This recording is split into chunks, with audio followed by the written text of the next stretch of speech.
తెలంగాణ ఉద్యమంలో తనదైన ముద్ర వేసినటువంటి నాయకుడతడు. ప్రజల మధ్య ఉండి ప్రజల సమస్యల కోసం నిరంతరం పోరాడిన వ్యక్తి. రాజకీయాల్లో పదవుల కోసం కాదు, ప్రజల విశ్వాసం కోసం పనిచేసినటువంటి నాయకుడు ఆయన.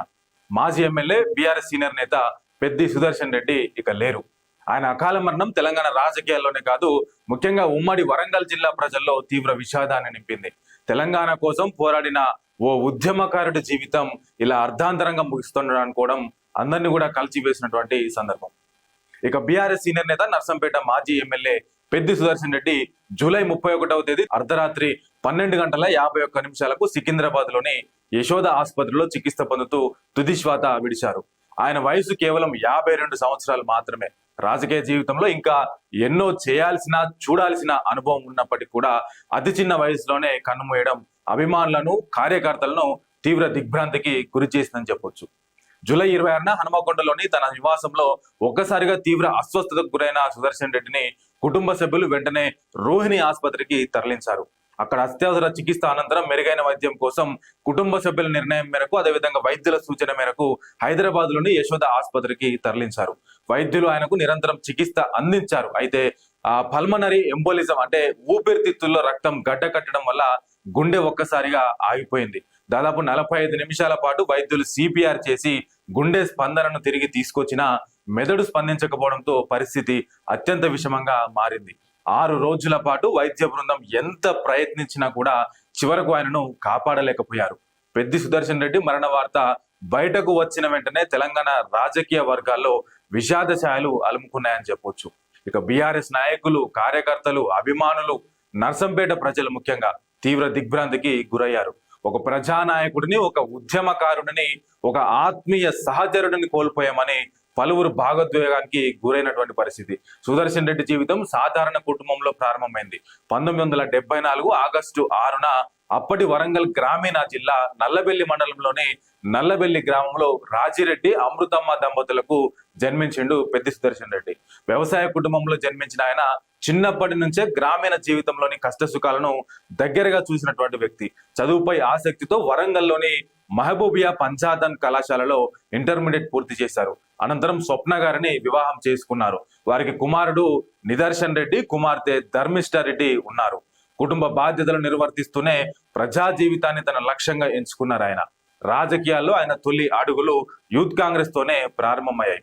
అయితే తెలంగాణ రాష్ట్ర సాధనే తన జీవిత లక్ష్యమని భావించిన సుదర్శన్ రెడ్డి 2001లో తెలంగాణ రాష్ట్ర సమితి ఆవిర్భవించిన సమయంలోనే ఆ పార్టీలో చేరారు. అప్పటి నుంచి పార్టీ ఎదుగుదలకు, తెలంగాణ ఉద్యమానికి తన జీవితాన్ని అంకితం చేశారు పెద్ది సుదర్శన్ రెడ్డి. ఇక నల్లబెల్లి మండలం నుంచి జెడ్పీటీసీగా విజయం సాధించి ప్రజాప్రతినిధిగా తన ప్రయాణాన్ని ప్రారంభించారు. అనంతరం జిల్లా పరిషత్ ఫ్లోర్ లీడర్ గా బాధ్యతలు నిర్వహించారు. క్రమంగా పార్టీ ఆయన సేవలను గుర్తించి వరంగల్ అంటే ఉమ్మడి వరంగల్ జిల్లా అధ్యక్షుడిగా, రాష్ట్ర పొలిట్ బ్యూరో సభ్యుడిగా కీలక బాధ్యతలు అప్పగించింది. పార్టీ ఏ పని అప్పగించినా కూడా పూర్తి నిబద్ధతతో నిర్వర్తించడం ఆయన ప్రత్యేకతగా చెప్పుకునేవారు. తెలంగాణ ఉద్యమం ఉధృతంగా సాగుతున్న రోజుల్లో వరంగల్ కేంద్రంగా జరిగిన సభలు, మహాగర్జనలు, ఆందోళనలు, ర్యాలీల కోసం ప్రజలను ముందుంచి నడిపించేవారు ఆయన. తెలంగాణ కోసం ప్రజలను చైతన్యపరచడంలో కీలక పాత్ర పోషించారు. ఇక ఉద్యమ సమయంలో కేసీఆర్ కుటుంబానికి అత్యంత సన్నిహితుడిగా, నమ్మకమైన నాయకుడిగా కూడా గుర్తింపు తెచ్చుకున్నారు సుదర్శన్ రెడ్డి. పార్టీ శ్రేణుల్లోనూ ఆయనకు ప్రత్యేక స్థానం ఉండేది. 2014 అసెంబ్లీ ఎన్నికల్లో నర్సంపేట నియోజకవర్గం నుంచి టీఆర్ఎస్ అభ్యర్థిగా పోటీ చేసినప్పటికీ విజయం మాత్రం దక్కలేదు. కానీ ఓటమితో వెనక్కి తగ్గలేదు ఆయన. ప్రజల్లోనే ఉంటూ పార్టీ కోసం పనిచేస్తూ మరింత బలంగా ముందుకు సాగారు. ఆ కృషికి ఫలితంగా 2018 అసెంబ్లీ ఎన్నికల్లో మరోసారి నర్సంపేట నుంచి పోటీ చేసి ఘన విజయం సాధించారు సుదర్శన్ రెడ్డి. ఇక ఎమ్మెల్యేగా తొలిసారి అసెంబ్లీలో అడుగు పెట్టారు ఆయన. ఎమ్మెల్యేగా ఉన్న సమయంలో నియోజకవర్గ అభివృద్ధిపై ప్రత్యేక దృష్టి పెట్టారు. గ్రామాల్లో రోడ్ల నిర్మాణం కావచ్చు, తాగునీటి సమస్యల పరిష్కారం కావచ్చు, రైతుల ఇబ్బందులపై అధికారులతో ఎప్పటికప్పుడు సమీక్షలు, సమావేశాలు చేస్తూ సంక్షేమ కార్యక్రమాలు కూడా అమలు చేశారు ఆయన. ఇలా ప్రజలకు అవసరమైన ప్రతి అంశంలో చురుకుగా వ్యవహరిస్తూ కరోనా మహమ్మారి సమయంలో కూడా ప్రజలకు అండగా నిలిచి ఆహారం అయితే మందులు, అత్యవసర సహాయం అందించే కార్యక్రమాల్లో స్వయంగా పాల్గొన్నారు ఆయన. ఇక 2018 నుంచి 2023 వరకు తెలంగాణ రాష్ట్ర పౌర సరఫరాల సంస్థ చైర్మన్ గా బాధ్యతలు నిర్వహించారు. అలాగే శాసనసభ పబ్లిక్ అకౌంట్స్ కమిటీ అంటే పిఎసి సభ్యుడిగాను సేవలందించారు.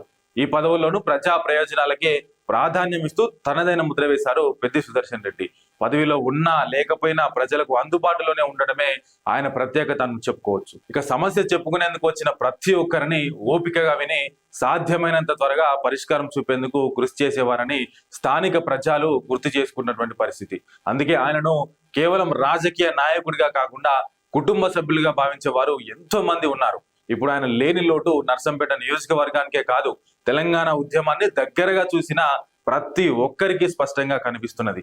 ఉద్యమ నాయకుడిగా మొదలై ప్రజాప్రతినిధిగా ఎదిగి చివరకు ప్రజల మధ్య జీవించిన పెద్ది సుదర్శన్ రెడ్డి జీవితం ఎంతో మందికి స్ఫూర్తిదాయకంగా నిలుస్తుంది. ఇక ఆయన మరణంతో బీఆర్ఎస్ శ్రేణులు, ఉద్యమ సహచరులు, అభిమానులు, నర్సంపేట ప్రజలు తీవ్ర విషాదంలో మునిగిపోయారని చెప్పొచ్చు. తెలంగాణ ఉద్యమ చరిత్రలో ఆయన చేసిన సేవలు కావచ్చు, ప్రజల కోసం చేసిన కృషి, ఆయన సరళమైన వ్యక్తిత్వం, చిరునవ్వుతో పలకరించేటువంటి స్వభావం, ఇవన్నీ ప్రజల హృదయాల్లో చిరస్థాయిగా నిలిచిపోతాయి. ప్రజాసేవను జీవిత లక్ష్యంగా ఎంచుకొని తెలంగాణ కోసం ఉద్యమించి ప్రజల విశ్వాసాన్ని గెలుచుకున్న నాయకుడు పెద్ది సుదర్శన్ రెడ్డి. ఆయన భౌతికంగా మన మధ్య లేకపోయినా ఆయన సేవలు, ఆయన జ్ఞాపకాలు, ఆయన రాజకీయ ప్రయాణం తెలంగాణ ప్రజల మధ్యలో ఎప్పటికీ చిరస్థాయిగా నిలిచి ఉంటాయి.